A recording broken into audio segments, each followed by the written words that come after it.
Airbnb lost control of their reviews, and everybody knows it. VAs went rogue and started charging $50 to $100 a pop to remove bad reviews. And a lot of hosts went for it. Airbnb caught the VAs and caught the hosts. What they did is kind of a surprise. We'll talk about that later in the video. But Airbnb has also made another change that is terrible for hosts. They've since tightened up their review removal policies to make it nearly impossible to remove bad reviews. So in this video, I'm going to teach you how to remove negative Airbnb reviews. I'm going to teach you my approach the same way that I coach my students to do so. It's much like a law firm would argue a case. Spoiler alert. But let me teach you how to argue your reviews and their removal like an attorney would in court. Reviews are tricky, and it's probably the most important part of Airbnb's platform because it's a way to protect the guests from having bad experiences. If you've seen how hotels have pulled business away from Airbnb over the last couple of years, their primary angle is consistency.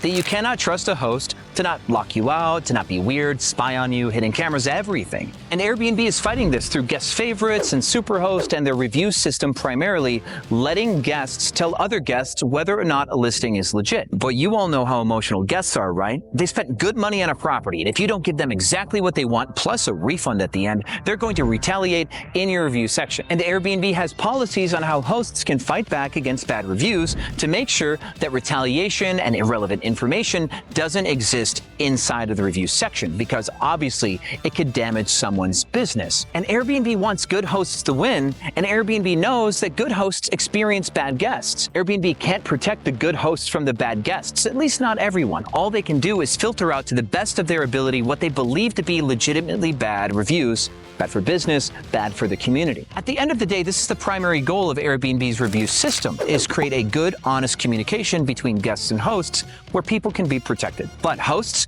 don't like a 4-star review, not a single one, and they will fight back against every bad review, no matter how legitimate it is. And this has created a power imbalance where Airbnb is spending more time policing hosts, trying to remove bad reviews, and fighting against hosts that are misrepresenting situations just to take reviews down. Because it matters more to hosts, doesn't it? A guest leaves a bad review, speaks their mind, vents, and moves on, but a host has a bad review and they've got to live with it for years, potentially. And based on my internal data, I don't have a study on this, but I'm talking to Price Labs and Wheelhouse, and hopefully we all together can give you something on this, but the recency of a bad review leads to a lower ADR. I can't tell you to what degree yet, but if you have a bad review 5 days ago, you will have a lower ADR than if you had a bad review 1 year ago and good reviews right now. It just affects the guest's booking experience. We all know that, right? So this has always gone without saying that this has been contentious. This has been a problem, and it's not been a perfect system by far.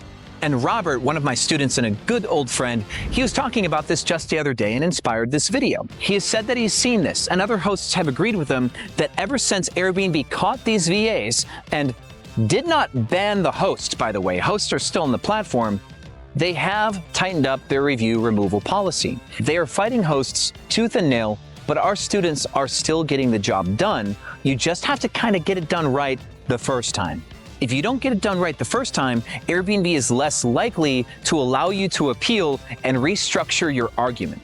You have to stick to your initial argument, which means you have to make the right argument first. And lucky for you, no, you don't need to make just one argument. Let me teach you how this works. And this is where the concept of formulating a legal argument comes in. How's the waterfall? Pretty, right? Watson Falls, Oregon. I've been on the road for maybe almost 2 months now. Went to Burning Man, Arizona, went through most of Portland, including Bend and Silver Falls, where they filmed Twilight, and coming down through California, and then the Utah, Arizona, and then probably Mexico after that. Because my business is indeed automated. And this is something that I've had to teach not only my students, but I've had to teach my team as well. So formulating a legal argument is addressing every possible point that you could ever think of to attack something and attack it right away. Fun fact, I had a rough few years in Philadelphia when I expanded my Airbnb business up there. And not just because of the gang crime and the murders that ended my hosting experience up there, but for the few years leading up to that, I was in legal tussles with landlords. A lot of landlords that wanted to commit fraud and misrepresentation. And I had to get through 3 separate legal endeavors. None of them went negatively for me. I'd say they were all positive or quite positive. Most of them have a non-disclosure agreement because I'm a famous YouTuber, and they would not like me being maybe disparaging in me discussing any of my legal endeavors in Philadelphia. But I will say, in general, landlords and investors and developers in Philadelphia are by far more cutthroat and unethical than they are in Texas. reviews. But one thing I learned in the hundreds of thousands of dollars that I spent on attorneys over a few years is how to structure a legal argument. When my attorneys would proposition the courts to file a motion, they would say the person at the other end of the aisle has all of these horribles about them. And because of all of these horribles, and because of each and every point that we stand on, we want you to grant our motion. Those documents could be 5, 15 pages long. And the motion could be, hey, we want an extra 2 months to depose some people on the other side because it's going to be important for our case. Or we want you to throw out one of their claims. Just to make one singular decision, we could have a 10-page document that has highlighted 35 different reasons that the judge should grant our motion. And I want you to treat your reviews the same way. See the guest? They might have said 3 or 4 or 5 sentences. Sometimes they write a book. And if they write a book in their review, 500 words, that's perfect for you. You can attack every single sentence and tear down that review. The hardest review to take down is great stay. 4-star review, great stay, 3-star review. There's really nothing inside of the review that you can attack. You're going to have to attack the intention and the character of the person, and it's going to be really hard to find evidence to take down that review unless you have something during their stay, private conversation that you can attack. You cannot just attack the review because great stay, there's no wording in there that you can tear it down. And this is where the biggest tip comes in, guys. If you do not know Airbnb's terms of service like the back of your hand, you're going to need to find out a way to know Airbnb's terms of service by the back of your hand. And by the end of this video, I'm going to give you a little cheat code for this because there's a hack. But here, let me give you a couple of applicable examples right away. If you're fighting a bad review, you might be able to use this. Airbnb has a relevance policy.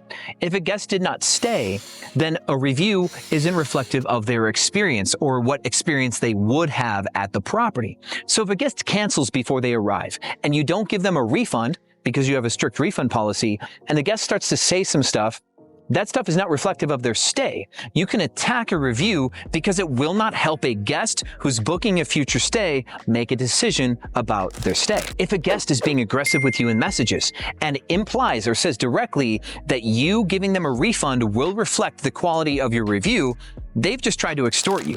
And that is against Airbnb's policies. You cannot barter a good or fear of bad review in exchange for money. You could take that down because they've threatened you with a bad review. If a guest violates your house rules, violates Airbnb's terms of service, and you enforce those already stated house rules or terms of service, and they do not like your enforcement of it, then that won't be relevant. It's also retaliatory. There's a couple ways you can attack this. But if in your house rules you say no guests after midnight or only 2 guests max after midnight, and they have a party of 6 or 8 people after midnight, and you throw them out of your house, they violated publicly visible house rules. See, your house rules are visible before someone books. So anything written in your house rules, like say no smoking or something like that, or there's a cap on your electricity, which we're going to talk about that in a future video. If they violate any of these terms, and then you enforce that and they're mad about it, it's okay because you're telling everybody in advance, these terms aren't hidden. When someone is making a booking decision, they have to agree to your house rules, implying that they've read them. So if someone's going to inform the world of your house reviews in a negative tone in their review, it is not relevant because that information is already available where it is also subject to change because you can modify your house rules all the time. So 1, it's no longer relevant, and 2, if you ever change your house rules, even in the punctuation, you can say we've since updated our house rules, and that is also no longer accurate. These are just a few examples of dozens of ways that you can attack somebody's review. But you should not just stop at one. This is the primary thing that I think a lot of hosts get wrong because it's an emotional topic. You have the one reason that you think is the most wrong about a review. That guest did this bad, and so they're wrong this one way. Airbnb, I feel the most confident about this. I feel convicted about this reason. Take the review down. And you just delivered that one reason. And Airbnb says, the way you wrote that? No, we don't agree. The way you wrote it, they did not agree. So you should have changed the way you wrote it. You should have calmed down first. But second, you had a second, third, fourth, fifth swing of the bat. If the guest checked out late, if the guest had extra guests, if the guest did not follow your checkout instructions, if the guest was rude, if the guest made threats, you could have 8 or 10 different points, deliver those in writing, and I like to do this in a text chat support kind of thing through the platform. I'll go help I need help. It's about something else. It's about something else. And I just do this very generic, please give me somebody to chat to.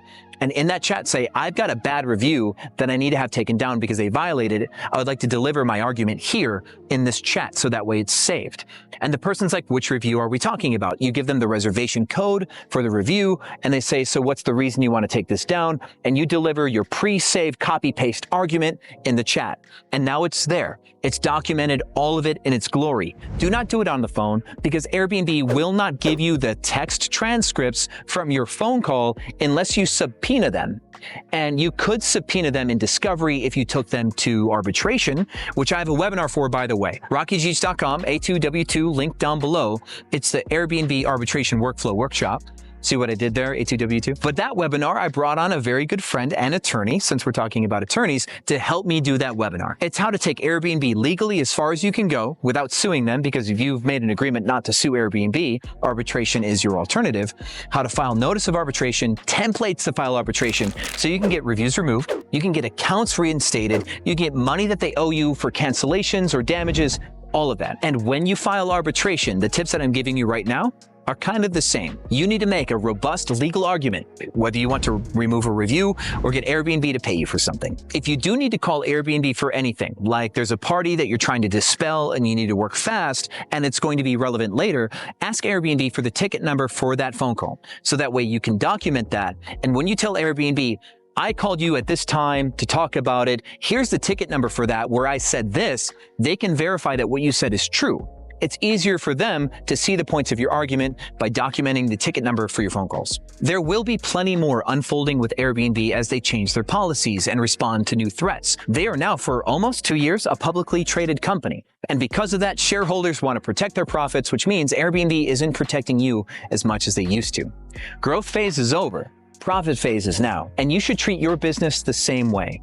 Serve your guests well, but collect the money that you're owed and protect your business at all costs. And yes, this does require you to take a step above what everybody else is doing.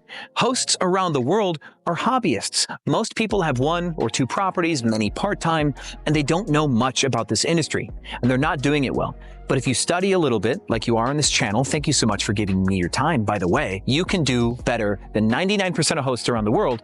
And these little things is what's going to make you more money than everyone else. And when the going gets tough, you'll be the one left in business. Now, here's your hack. If you want to know the terms of service and you don't know the terms of service, use ChatGPT. ChatGPT allows you to upload a document and then reference that document. You'll say, here, ChatGPT, here's Airbnb's terms of service, here's their host terms of service, here's all of their documentation and policies. Now I want you to reference these documents as I give you reviews. I'd like you to give me every single argument that you can find to dispel a review. I want you to not stop with this single review until you exhaust every single argument that I could make to get this review removed. They will then give you 12 to 50 different reasons to knock down a review, and you'll deliver that the way I told you through chat to Airbnb. And every single review that you want to get removed, you can repeat this process. And if you don't have much text in the review, you'll tell ChatGPT, I have this review that's a 4-star review that I want to be removed. But the text of the review itself just says great stay. I don't think there's much to go on here, but let me give you the facts of their stay. Tell me every single argument you think about the facts of the stay that could get this review removed. And ChatGPT will help you make that legal argument, but you have to be truthful about the facts of the stay and you have to be thorough. If you have any questions, put them in the comments. I will help you. If you would like a link to the workshop that I was mentioning, it'll be here in the corner. And if you'd first like to see a video with a lot of free stuff about arbitration from the same attorney and I, the link is going to be right here. Thank you so much for coming with me on my journey through Portland and California and everywhere else. Yes, you can automate your Airbnb business. And if you want to learn how, just send me a message on Instagram or click my link to talk to my team about coaching, that whole thing. But of course, guys, I'll continue to give you the free stuff right here all the time. I love you, and I'll see you on the other side.